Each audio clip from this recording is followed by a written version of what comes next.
Hey guys, and welcome back to Karate Over Coffee. I'm Cheyne McMahon. Unfortunately, Reese has had to pull out of the podcast due to too many commitments, running the dojo, kickstarting his own marketing business, as well as trying to keep some sort of social life as well. But the good news is we're still good mates. I saw him on the weekend, and the podcast will still go ahead. Us will still focus on things like dojo management. With topics like how to create a solid syllabus, like what to keep and what to throw out of the syllabus as well, class structure and the format, as well as keeping instructors motivated. Not to mention, we'll be also discussing everything karate related, things like techniques, drills, principles, kobudo, history of karate, as well as a few funny stories in between. So I'm also going to be interviewing Australian karateka as well as overseas karateka instructors with a lot of experience, those who've been running their own dojo for a long time, also talking to some athletes as well, and everyone in between. So anyway, let's get back to the podcast. Today, I'm talking about why I deleted the Pinan Kata from my syllabus. Why I took out the Pinan Kata? Well, many people have asked me this. A few years ago, I put a post on a group, on a karate group, a Facebook karate group. It was very famous, probably still is, as saying that I was thinking about doing this. I was wanting to take out the Pinan Kata of my syllabus, and you should have seen the replies, mainly negative. There was something around 800 or 1,000 replies. I mean, I was also replying to trying to get my point across, but people weren't obviously reading my full reasoning of why I was taking it out of my adult syllabus. Not that I've completely deleted it, because I still have the Pinan Kata in my kids syllabus. And when you think about it, I have more kids that train here than adults, so there's probably more people doing Pinan Kata than there are not doing the Pinan Kata. But essentially, the reason I took the Pinan Kata out of my adult syllabus is when it was first created by Itosu, possibly Chomo Hanashiro as well for number 5, but that's a totally different podcast. One of the main reasons is once you start to research into why or how the Pinan Kata were created and who they were created for, then you can sort of see how they came about. But if you haven't read Joe Swift's book on Itosu Angkor, Savior of a Cultural Heritage, make sure you do check it out. There's a new book out as well by Thomas Feldman. I've ordered it, waiting for it to arrive.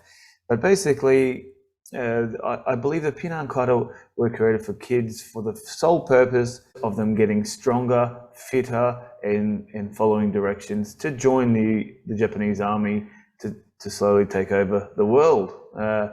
Obviously, we know what sort of happened there, but so when they were created, I highly doubt that the intention of the movements were from a self-defense perspective. I believe that there were parts of other kata were taken out of Pasai, Koshokun, Naifanchi, not just to name a couple of kata, and then put into a symmetrical pattern. So we're practicing left and right side, and still practicing the kata kihon.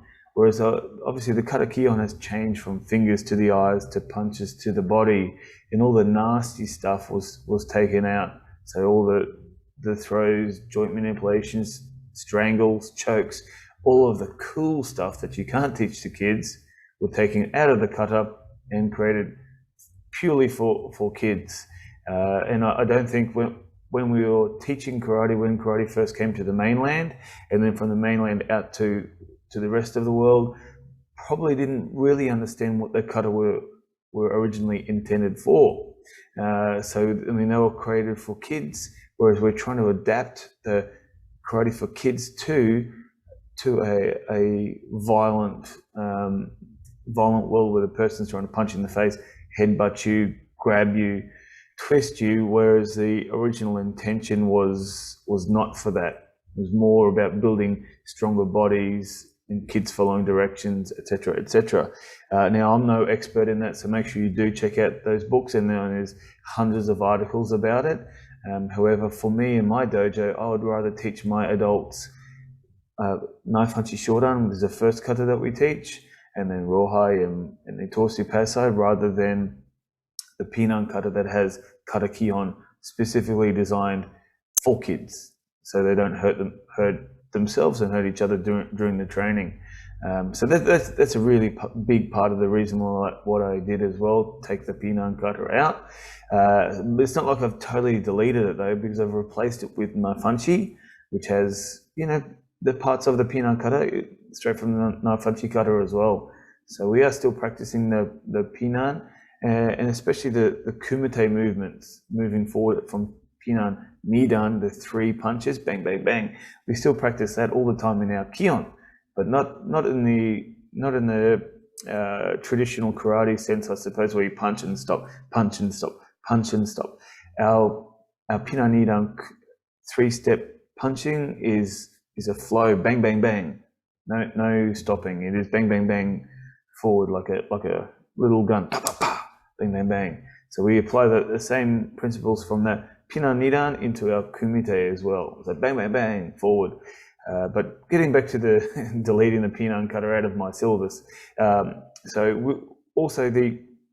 wanted my adults to focus more on the self-defense or the fighting aspect, the body conditioning, hitting the bags, joint locks, takedowns, throws, those sorts of things that are big part of our syllabus. Whereas if you've got the Pinan Kata, the 5 Pinan Kata, it takes up a lot of your time of your class, running through the kata kion and then the performance of the kata as well. We don't do competition kata for adults, we do for kids, but we don't generally teach competition kata to adults unless they have been a kid and doing competition, and then we adapt our kata to suit the competition needs, high jumps, slapping the gi, big ki, and those sorts of things, or a ki. We do some kata without a ki as well, but generally we adapt the competition kata. So we definitely still teach the Pinan Kata, and I do talk about the Pinan Kata when I'm explaining the applications for Kushoken, Pasai, knife hanchi, whereas you can take that part out and apply it to the Pinan Kata as well. We focus more on the applications or principles or kumigata for our Pasai and our Kushoken and our knife hanchi, rather than having separate applications of bunkai or oil, whatever you want to call it, for Pinan Yondan. Whereas, the same techniques are found in Kushoken.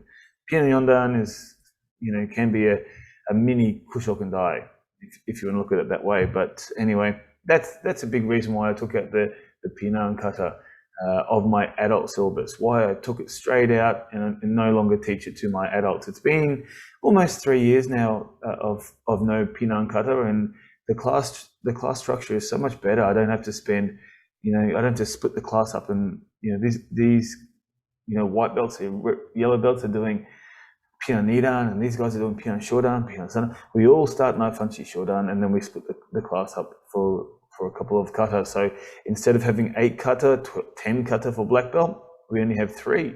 We have 3 kata for black belt. The rest is based on strong punches, strong kicks, takedowns, joint locks, throws, kobudo as well. We incorporate kobudo into our black belt syllabus as well, up to black belt. So we've got more and more of the actual training of the kion. So that's another big reason I took out the Pinan. But I know it's controversial and maybe annoying a lot of people, but it's at the moment it suits me better, it suits my dojo better, and the way that we run the class. So I would love to hear your feedback. If you like it, didn't like it, thoughts on it. If you want to discuss it more, I'm always happy to talk about karate. Shoot me an email, karateovercoffee@gmail.com.